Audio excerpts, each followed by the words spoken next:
Shame would not exist without society. A massive truth bomb from Maddy Moon.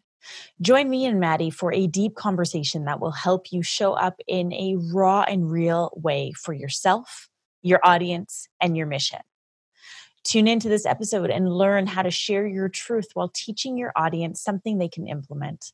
How to move past the fight, flight, freeze trigger to show up in more vulnerable ways, and why it's important to honor your emotional experience before jumping into creating content. Madelyn Moon is an author, teacher, podcast host, retreat leader, and transformational life coach. She is a guiding force for masculine-minded women who want to stop overthinking their lives away and live with more trust, intuition, and feminine flow. Driven by perfectionism for years, Maddie found herself always trying to do more, be more, and accomplish more. A dangerous cycle that only led to more distance between her and her dreams, self-love, and intuition. Through meditation, embodiment, and the art of slowing down, she healed her heart, embraced her unique feminine essence, and learned to love her tender body. She teaches others across the world to do the same through her podcast, Mind Body Musings, website, and ongoing retreats. Today's episode is sponsored by my advanced digital training, Unleashed and Unapologetic, How to Become a Thought Leader and Build a Cult Following. If you're ready to gain visibility and do the work that you are here to do, enroll for the UNU training at www.rubyfremon.com/unleashed. Now it is time to dive deep with Maddy Moon.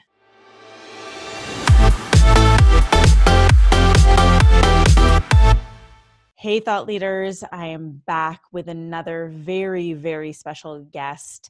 And it's funny because just before we hit record, I realized this is actually our first time meeting, quote unquote, meeting on video in a chat like this. And yet we feel like we've known each other forever.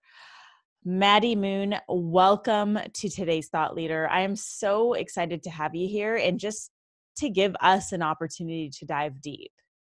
Thank you. Thank you for having me. It's so interesting to me how close you feel you can create a connection with someone without ever even being face to face. Like we've been in each other's spaces for years now, probably I would say 3 years at least. At least. Yeah. And so much growth has happened, and it's just been such an honor to watch your journey unfold and the different layers of where you've taken your business year after year. It's so lovely to be here with you. It's amazing to be here. And the same, like I've just been witnessing your evolution and your unfolding online. And one of the things that I see you own with such fierceness is this raw vulnerability that is very empowering. You know, like we see people showing up in vulnerable ways and it can almost leave you feeling a little bit like uneasy or wrapped up in their emotions. Whereas the way in which I find you show up is it's raw, it's real, it's vulnerable. And I feel empowered after reading everything that you say. And I just love that about you. And I admire that about you and I respect you for that. Have you always been this way? Oh, it's such a good question. Something I find really interesting is that once you've left an emotion, you can't really connect with it again until you experience it once more. Like they say this about childbirth. You'll never remember the pain that you experienced giving birth to a child, like the actual literal pain. You can't revisit it. It's like gone. And I think a lot of emotions are like that. So it's hard for me to say if I have or if I haven't, because maybe I have and I'm not in that emotion anymore. So it feels like I'm not.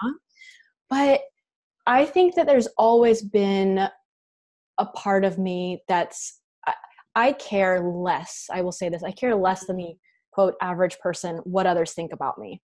Right. It hurts whenever it's someone that is really, we have a connection that's formed. Maybe it's a partner or an ex-partner or a family member. There's some like heart palpitations that may happen if they don't agree with what I say. I get triggered. I get frustrated. But I feel like I've always come at my own truth of knowing that there's no like near death that might happen if people don't accept me. Like for some people, there is this fight, flight, or freeze response of being vulnerable and telling their truth. Mm-hmm. And this is something that happens within our nervous system, right? Because a lot of times our body has created a correlation between not being liked and no longer receiving love, Mm-hmm. which could mean no longer receiving safety. Yeah. And so for many people, when they speak their truth, their bodies, their nervous system has this fight, flight, or freeze response. And there's a lot to do within that of training your body slowly but surely how to be in the face of a no, in the face of rejection, in the face of people not agreeing. And I think I skipped a few of those steps just because, like, if you don't like me and my message and my path and my journey, I don't find that to be something that I take personally. Mm-hmm. And I don't find that to be something bad about them. Like, no one's good or bad in any of these instances. Right. And I think that's helped me a lot, that my business was created out of me sharing my truth. Mm-hmm. I didn't start to share my truth to create a business. Right. So it happened really naturally, where I was like, oh, I have got some like shame. What would be like a really wonderful way for me to release it publicly on a podcast? Yeah. Like, how can I just like, oh, and then it turned into a business from that place of me like selfishly wanting to just like get all this stuff off my chest, talk about it. And then the business was born from that. That's so interesting because I didn't know that.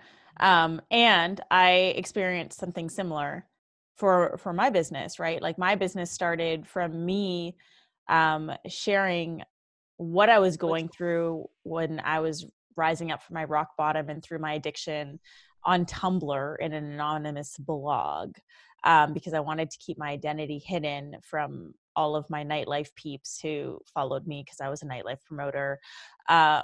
And through that, the reason why I did it was to hold myself accountable. I was like, I'm going to hold myself accountable. If I put it out on the internet, that means I have to do it.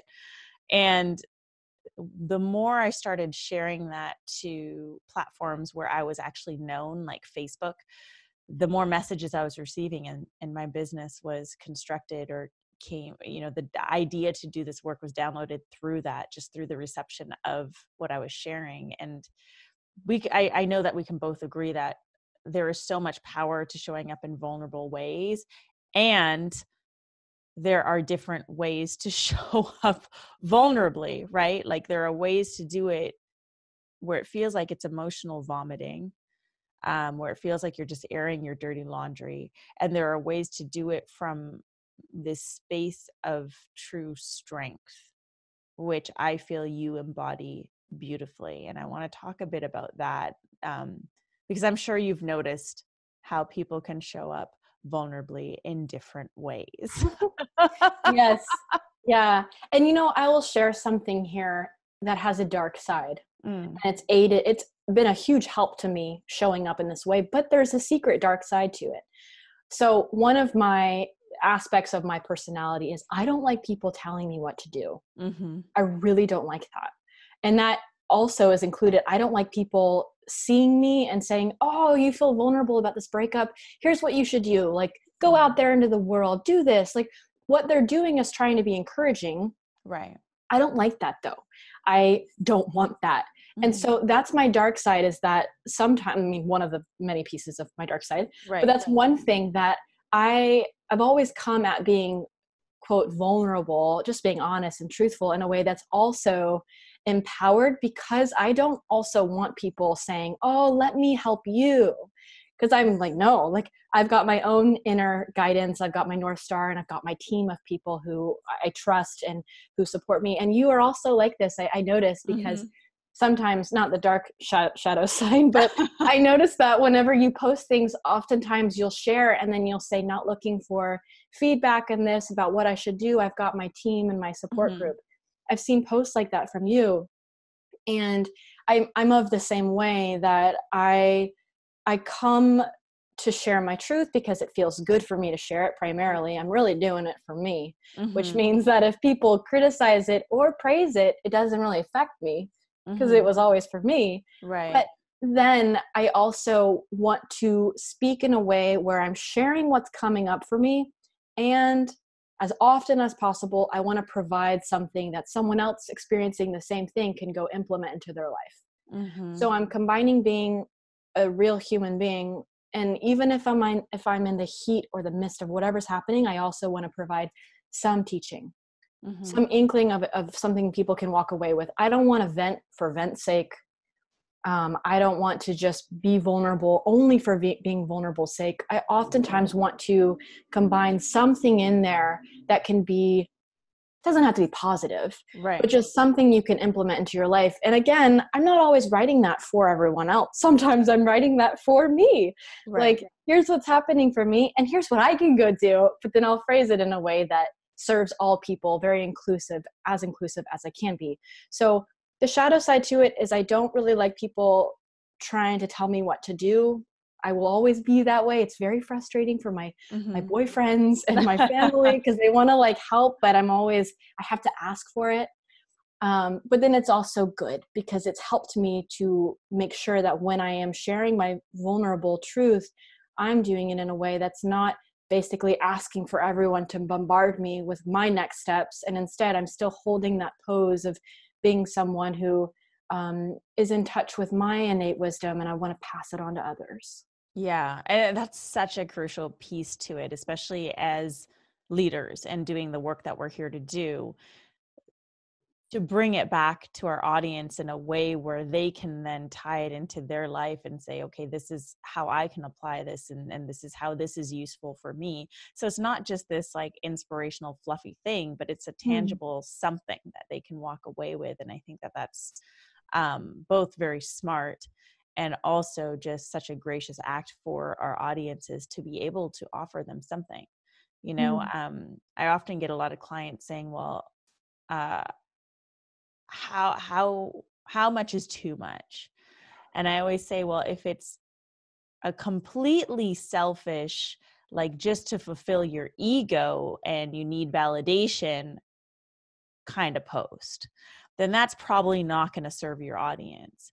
But if there's a piece to it where you really want to share something because you feel called, like innately called to share it because you know that there's someone in your audience who is going to benefit from reading this in some way, shape, or form, then that's a really good, positive, or not even positive, but a great thing to share to your audience. And I don't know about you, Maddie, but I've been playing a lot with this idea of like vulnerable truth being bullshit, because truth, the word truth is truth. And if we share our truth, that is being vulnerable. Like, why are we adding vulnerable post or vulnerable truth or vulnerable authenticity to everything? And I've been thinking about this a lot, and how it's really just because society has trained us to, society or our programming from our parentals, or from our teachers, like to show up in a certain way, to be perceived in a certain way, we have to control how we're seen. And in that control, we wear these masks, and with those masks, we're hiding our truth. And so this idea, this rise of vulnerability is really just like a rise into our truth, and encouraging people to step into that. I don't know what you've noticed with that. Yeah, I feel the same way. There's something that are a whole bunch of words now that start to lose their oomph. Yes. Like, to me, self-love is one of those. Yeah. Holistic health.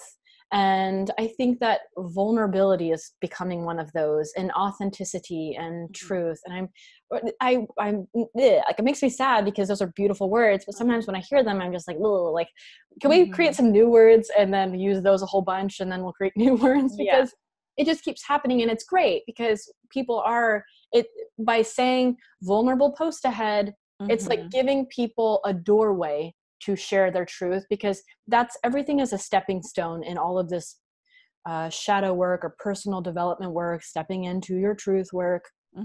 Stepping stones are great. So at the start, what someone might need is to have the little asterisks and then write vulnerable post and then share their truth. And then again, they might do that. And then later on, they just start to just share it openly blatantly what their quote truth is. And that's great. And that's, I think, where we want to get, is just where get to the point where we can just share what we share, and we don't have to have a disclaimer of, hey, this is a real thing I'm about to say. But for now, if that's what we need in order to get to that place, then that's great. And I support people who first need to adopt a label of now becoming vulnerable and truthful to get to that place. But I certainly do dream of a world where we can do that and remain unattached to the criticism and approval that we receive from said posts. And with that, I also will add that one thing that I find is so important, and I'm sure you can relate to this, is that when people are sharing these truths, like I just said, you need to remain unattached from criticism or approval, but also being sovereign and knowing that you're sharing something here. Own that, because some people will not agree. So if you're going to write the post and you're going to get on Facebook or your podcast or Instagram and you're going to share this thing, own the whole experience of it. The before, the during, and the after. You're not a victim when people then comment on it and say, hey, I kind of feel differently.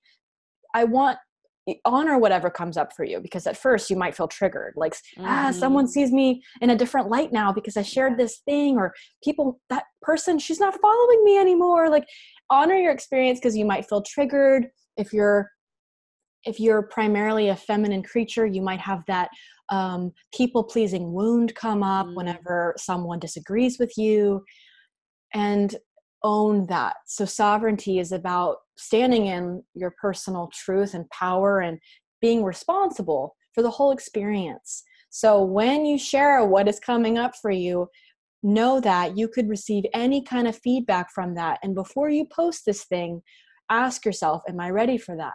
Can I remain in my truth, and can I remain calm? Can I honor my triggers or whatever comes up for me once I hit post on that? Or is that going to ruin my entire day and make me go back inside my shell and make me say, oh, this always happens to me whenever I'm being open and honest? Yeah, I'm so glad you brought that up. I think that that's such a beautiful point, because God, social media just makes it so easy to just blurt out anything at any point in time, because we have this tool at our fingertips all day long. And as leaders, I think that there's this divine responsibility. For me, it's an idea of divine responsibility with what we're sharing and how we're sharing it. Not meant to filter, but more so meant to, okay, let me sit with this first before I share it, so that, just like you said, you can stand by it. You can remain in your truth once it's shared, because there are millions and millions and millions of people online, and not everyone is going to agree with what we have to say. And I'm sure you've dealt with your quote unquote haters, or people who judge, or who want to just share their opinions very loudly on your threads. And I've experienced my dose of that as well. And yeah, what has always helped me is exactly what you shared, is like knowing that I can remain in my truth, knowing that I stand fully behind what it is that I'm sharing and what it is that I'm speaking. And I'll admit, I wasn't always like that. When I first started my business, I was, and it was funny, because I started my business sharing on the Tumblr. And then I got really wrapped up in okay, now I have to be perceived in a certain way. Now I have to control everything. And then I realized that there's such freedom. There's such freedom in being able to share our truth and being able to like stand by that truth unapologetically. So thank you so much for sharing that piece. Yeah.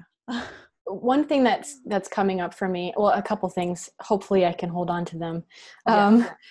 The first thing that's coming up, there's like an instance, you were saying earlier, how do we know what we don't share and what we do?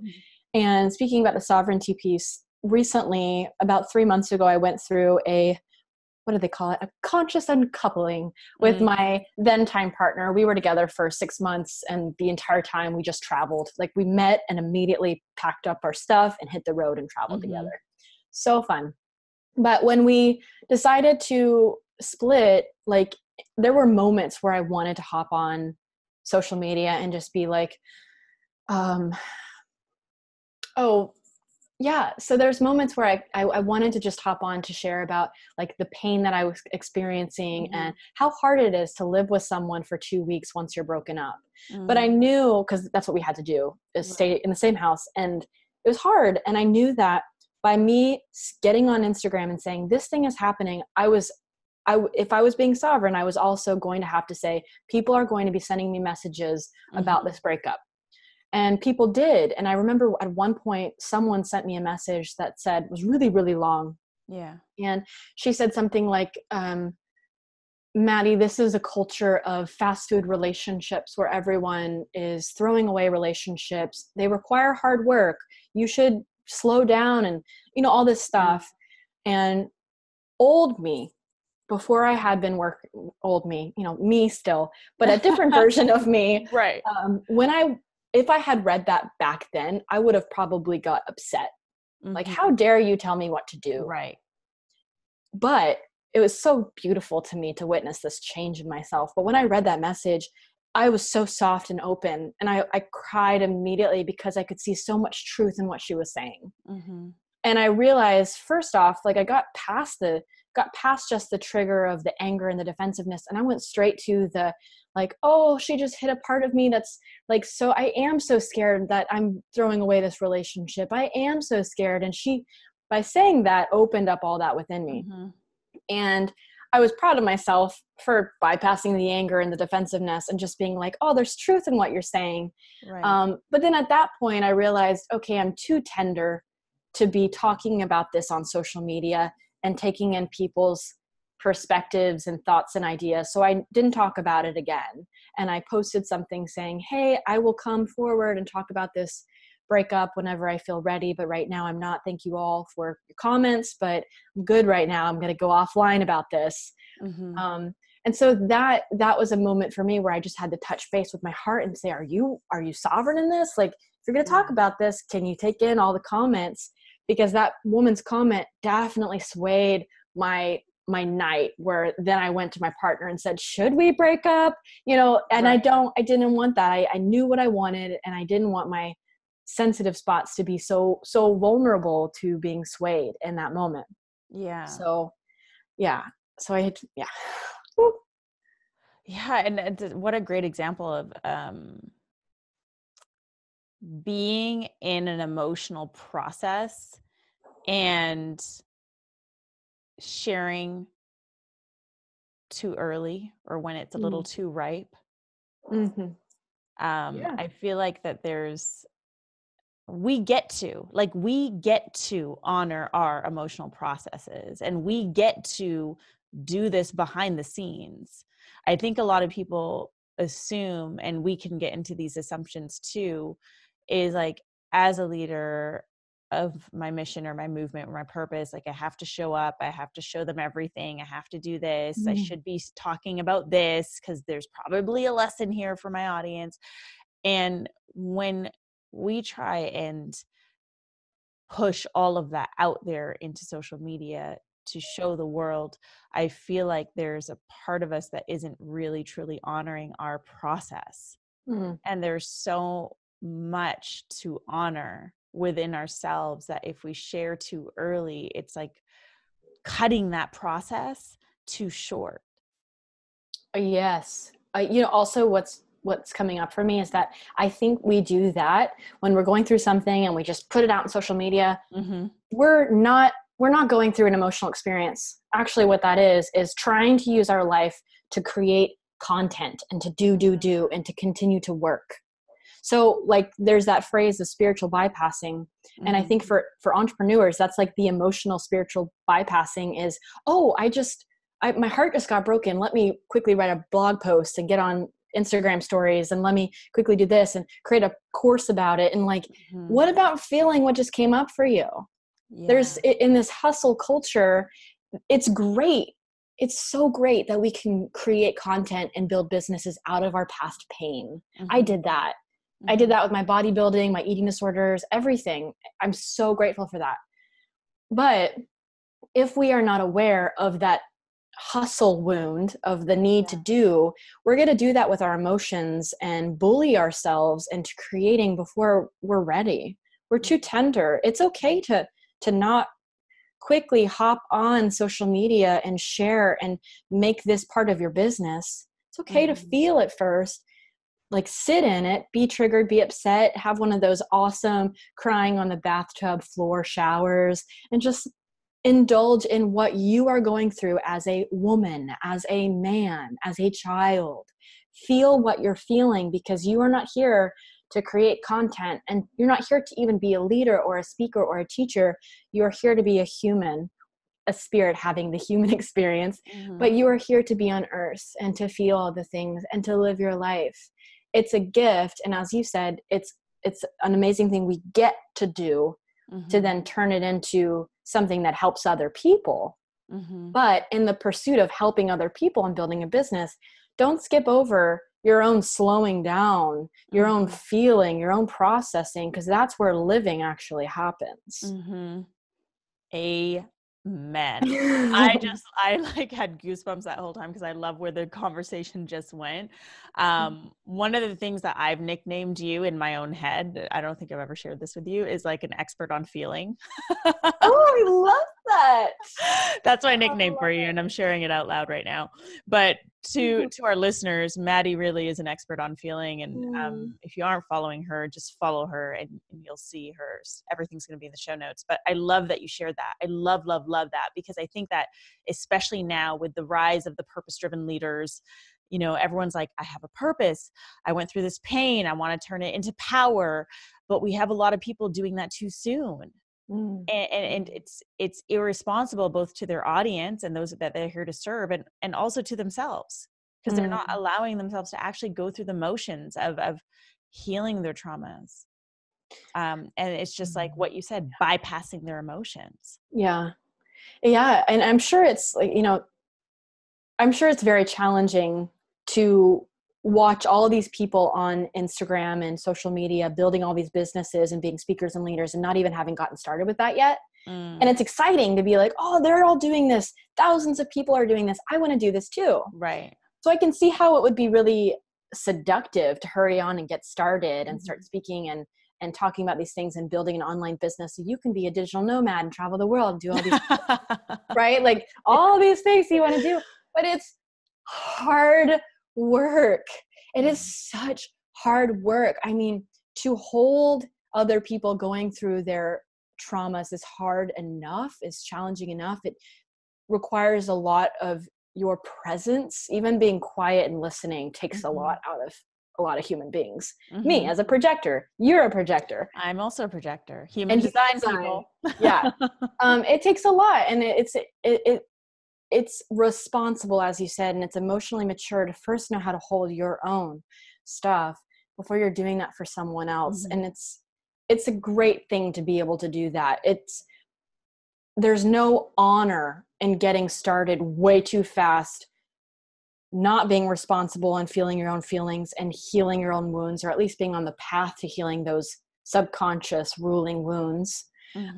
Yes, start before you're ready, but don't start before you're not responsible, are responsible. Don't make sure you're responsible when you start.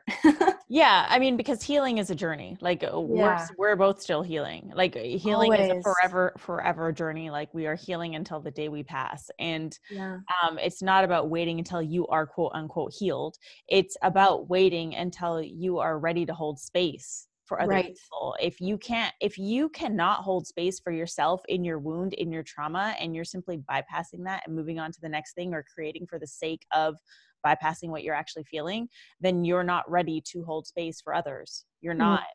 And I think a lot of people learn it the hard way when they step into this too early. And both of these things can coexist at the same time. you know, like as dedicated as I am to my clients and to my audience and to my community, I am equally, if not more dedicated to I would say more dedicated to my own growth. And I feel like you're the same way. Yeah. You know, from what I always witness online, you're always attending workshops and you working with your coaches and mentors, and always inviting yourself to dive in deeper within yourself. And I can only imagine just how powerful that then becomes when it translates into your work with your clients. Yeah. We can't take our clients deeper than we've gone ourselves. Mm-hmm. So that's really important for people to remember who are wanting to become coaches, who are, this kind of changing the direction a little bit, but when you're wanting to become a coach, you also need to invest in yourself, right? That's also part of being responsible, of being a teacher and a leader. If you're going to hold space for others, have you been also doing what you're asking them to do? If you're asking a client to put down X amount of dollars to hire you, are you putting X amount of dollars down to hire someone else? Are you investing yourself and going to workshops and courses and going into your triggers and your pain and your darkness and your light and your, like, all the like elation that you feel? Are you allowing yourself to fully step into feeling all that's coming up for you and investing in yourself? Because that's also walking the talk. If you're going to be doing that for others, you want to go deep in your own life. It's the only way to take your clients deep. It's a reflection. It's a mirror. Every relationship you have is a mirror. It's showing you the things that either you have not quite brought into your life, like the shadow work, whenever you get triggered or upset. When that happens, look at that quality, because it's something you're probably repressing in your own life. But then oftentimes it can show us what we are doing in our life. And like, it can be a beautiful reflection of seeing the things in others that we really love about ourselves. I think the word for that would be integrity. Showing up integrity, you know, and having integrity. And you know, if you're someone who is working as let's use the example of the coach, and you have never ever even invested in your own, like, that's questionable. It's questionable. Or if you are, you know, for example, a speaker and you speak on empowerment, and yet in your life outside of the screen, in your life offline, you're actually not doing anything to empower yourself, and you're just falling victim to your programming and not working through any of that, then there's a lack of integrity, and that shows. And so that's why, like, bringing it back to owning our truth, I think it's, our truth isn't always the bright light. Our truth can also be owning our shit and then taking responsibility for all of that. So in order to show up in this raw, truthful, real, genuine way online, which actually creates a better connection with your audience, we need to be able to connect that way with ourselves offline, not just when the cameras are rolling. And feeling what's coming up for us. I think also this is one of the things that's made my quote vulnerable shares different, is that when I'm sharing a vulnerable share or something real, I don't have an underlying tone about this is something really sad and something really bad. And this, it's like, this is the thing. And it's normalizing. It's just normalizing all the different emotions, which is what I probably spend more time talking about, the shadow side of life, the dark parts of life, pain, than people realize, because I never talk about it in a way that sounds painful or sounds like it's a bad emotion. Whenever I'm talking about all these things, I'm like, oh yeah, like this thing happened and it was like, you know, but the tone of it, the way I'm holding my body, the energy behind it is all about validating that thing to make it seem less shameful. Because I don't feel like it's shameful. I feel like it just is what it is, just like any other thing I'm going through or emotion. So yeah, I think in order to get to that place, you just have to be honest with yourself about what you're feeling, rather than staying in line with society's viewpoints of what is good and bad, further feeding shame, because shame would not exist without society. It's only because of society. Shame was born out of society and it will die with society. And if society decides to change what is shameful, power. Powerful. Mm-hmm. We get to do that. We get to do that. Yeah. That's shame would not exist without society. That is super, super powerful. And, yeah, it's crazy that we have to normalize human feelings that we are all like, emotions that we are all feeling. Things like anger and guilt and resentment and shame and sadness and despair. Like, it's crazy how all of these things have become like the quote unquote shadow side, and what we need to Right. quickly move through to get to the lighter things like Yeah. happiness and joy. And but without this other spectrum of emotions, then we're not really learning anything. We're not really evolving, we're not growing. And so I love that, a huge part of your work and how you share online is to normalize these things, because I believe that is probably one of your greatest aspects in teaching. In every single post that you share, it is the way that you share it. It's the tonality behind it and the positioning of it. Not that you're trying to force it to be a certain way, but more so like factual. Here's what I'm feeling. Here's what's happening. Here's what I'm doing about it. Here's what I recommend you do about it. Like, it's just it versus like, oh, I'm so sad and everything sucks. And no, that's feeding into the societal beliefs behind that emotion when we do that. And that's also probably sharing too early because you're in your shit. Right. Yeah. I find it so interesting. You were just saying that we're having to normalize these different emotions that are totally normal. Like, we're supposed to have them. Right. And I think one thing that's been a tool that's helped me do that internally is by externally moving my body in different ways. And I think it's so funny how if you move your body in a particular way, it is weird. It's like, it's so mind-blowing to me. And that's why I go to things like ecstatic dance, because I'm dancing like a mad woman in all these different ways. Like, I let my tribal energy come out. I might stomp my feet. I might dance in a corner by myself facing the wall. Like, I don't know. I'm just going to do all this stuff that society again would deem as weird. And I think that too, how we use our body and the way we are expected to use our body and move and the way we are expected to dance when we dance. Like, there's all these ways that are weird for us to move this body, which is crazy to me that something is deemed as normal. To like moving your butt a little bit like this, like it's just odd and don't do it. And by first starting with the body and using my body in different weird ways and moving into different poses that are unknown, or going to ecstatic dance and dancing like a crazy person, like that has really helped me in my internal world of validating the wide range. Anytime people get really stuck with emotions or the internal space and validating certain thoughts or feelings, go do something with your body first and like practice that for a while. And I guarantee you will see something change internally by first breaking that belief that you need to move a certain way with your body. It's really interesting. I mean, I think that's why embodiment work is so important, because you can change a lot, because that's where your nervous system is taking place. Your nervous system learns, oh, I can move in an odd way and I'm not dead. Yeah. Oh, I can move in an odd way and I still have money to pay for my apartment and rent. Like, there is that fight, flight, or freeze response whenever we think we're doing something that's not acceptable. Train your nervous system to realize I can do something different and I'm still alive. I'm still breathing. I'm still loved. And then that will transfer over to that internal space of the emotions, the feelings, and the thoughts a little more effortlessly without having to start there. Start with the body.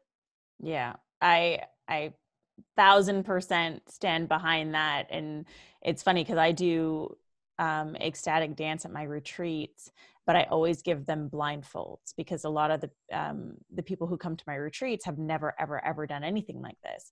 And so to encourage them to like, okay, no one's watching, because that's usually one of the biggest things. It's not, oh, my body feels weird. Is more so, what are people going to think?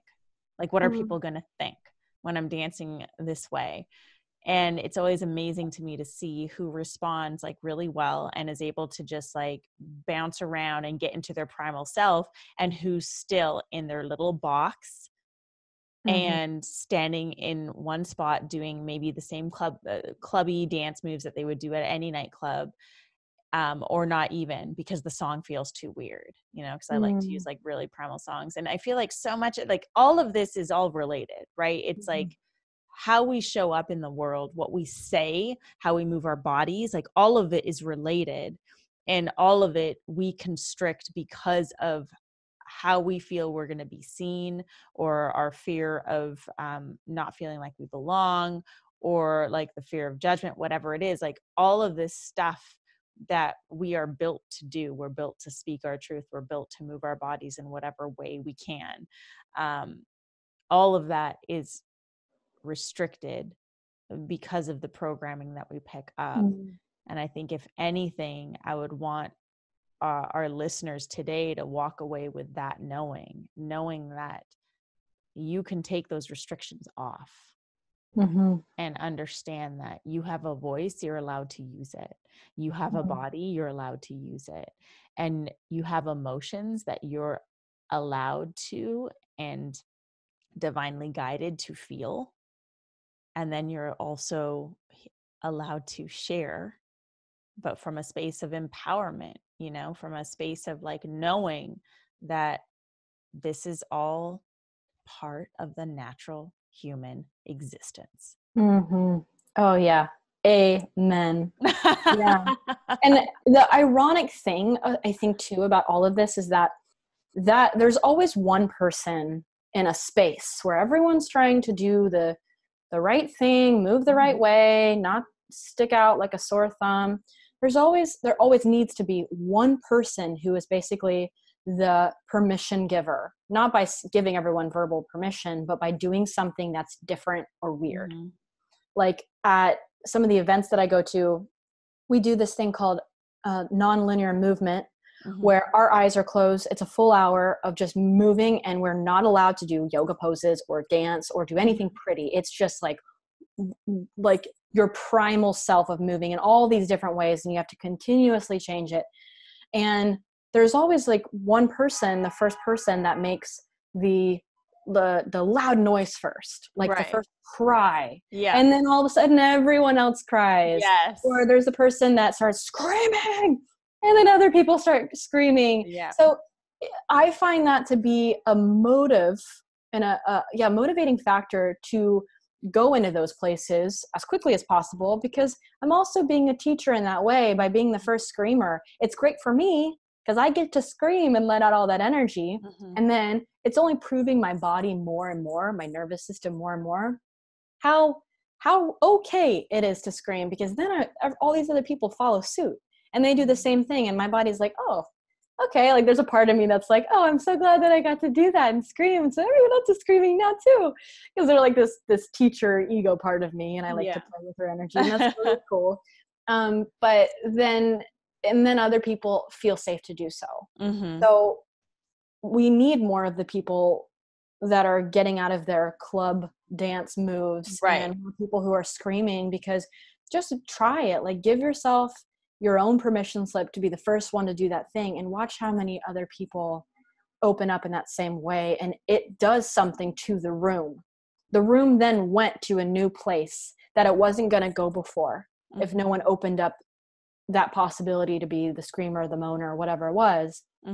Someone didn't do that, and everyone else kind of follows suit and doesn't do that. The room doesn't go as deep as it could have. Not as much as released as it could have been released. Totally agree. And we see that in everything, in all the ways that we show up, right? Whether it's live in a workshop where we get into our primal selves and there's that first person to scream, or it's online and we share something really raw and really real, and that unlocks something in other people, and they're like, wow, this person did it. Maddie did this. That means I can do this too. You know, and everyone feels like they get permission. They receive permission to do so. But the truth is, like, the permission has always been granted. Right. Someone was brave enough to do it first. Mm-hmm. And so I think it's important as leaders for us to, like, be brave enough to fucking do it first. Like, be brave Mm-hmm. enough to go first. So yeah, we are, I mean, I could jam with you for like another 2 hours, but we are at the end of this episode. So Maddie, do you have any final thoughts for our listeners? Anything that you really want them to walk away with? So I was thinking about this question, and it is not related to what we talked about today, really, but I'm going to share it anyways, because this has profoundly impacted my life. But with all of this talk around self-love and the need to love ourselves and unconditionally love our partners and people in our lives, something that's changed the game for me is to learn how to, when I don't want to love the partner or don't want to love myself or my mom or my dad, I love God within them.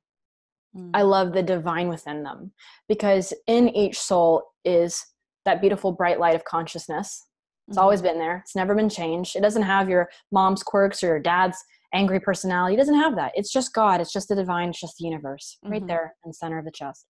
So when I get in my own little world and I'm having a hard time loving this person in front of me or the mirror, I will love God within. I will look for that bright light and say, you know, you are not perfect in this moment, but there is God within you. And that is perfect. And I can love that because I know that's just good and holy and pure and beautiful. So it's not related to this directly, but I think it's related to everything in life because we're here for love. And that's what came up for me. I just wanted to drop that in today. Oh, thank you for dropping that in. Maddie, why don't you tell our listeners how they can stalk you online, and then I will include all of these links in the show notes. Yes, please stalk me. So you can find me at maddymoon.com, MADDYMOON. And my podcast is called Mind Body Musings, and that's on iTunes, Stitcher, and Spotify. And I'm all over Instagram all the time. It is at Madelyn Moon. Madelyn is MADELYN. And I have the Feminine Spirit School is coming out soon. I don't know exactly when this is launching, but I have a program called the Feminine Spirit School. So if anyone is wanting to work more on their shadow and their darkness and their feminine and masculine energies and family and ancestral wounds and all of that, and being truthful, being in your truth and facing rejection and no's, then you can go to my website. That will be on there as well. Love it. Love it. So I will have all those links in the show notes. Maddie, thank you so much for just diving into this conversation. I feel like it's going to be really insightful for a lot of our listeners and really spot on for the time and age that we're living in today. So thank you. Thank you so much. Thank you. And to our listeners, thank you so much for joining us on today's episode of Today's Thought Leader, where I'm challenging you to rise up, speak up, and create a movement. Please be sure to drop a rating and review on iTunes. And if you dig this episode, share it with a friend. If you have questions for myself or for Maddie, please reach out to us on social media. And I will see you back here on Thursday for a brand new episode of Today's Thought Leader.